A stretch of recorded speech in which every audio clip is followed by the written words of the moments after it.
Bé, Clearwater, de la gent de King, què és? Doncs com tots podeu veure, una xancla. Però ja no és la vella xancla de King, és una sabata que pesa 270 grams amb el número 42. Això vol dir que ha baixat molt sensiblement el seu pes. Però com ho han aconseguit? Què és el que plantegen?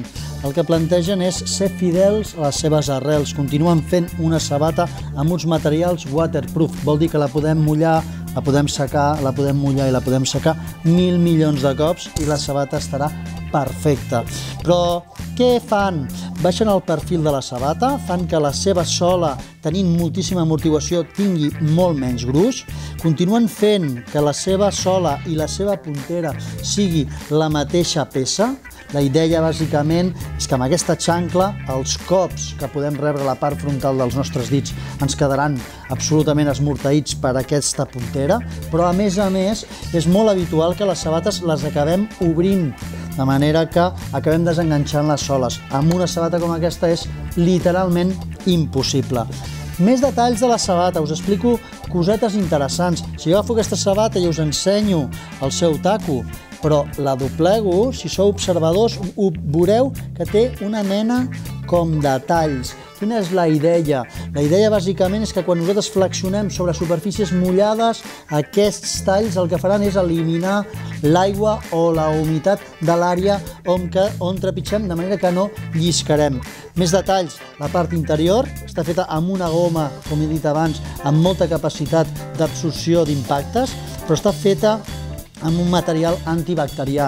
Això no vol dir que ens estalviarem al 100% la mala olor dels peus, ja sabeu que això depèn de cada un, però sí que ho aconseguirem evitar de manera molt sensible. Més detalls de la sabata, perquè en té uns quants més. Com podeu observar, és una sabata que per molt que jo estiri no la podré trencar. La idea és que aquest sistema de tires entra molt a dintre i queda molt ben fos sobre la seva sola, de manera que podem pràcticament baixar per barrancs i la sabata no la destrossarem.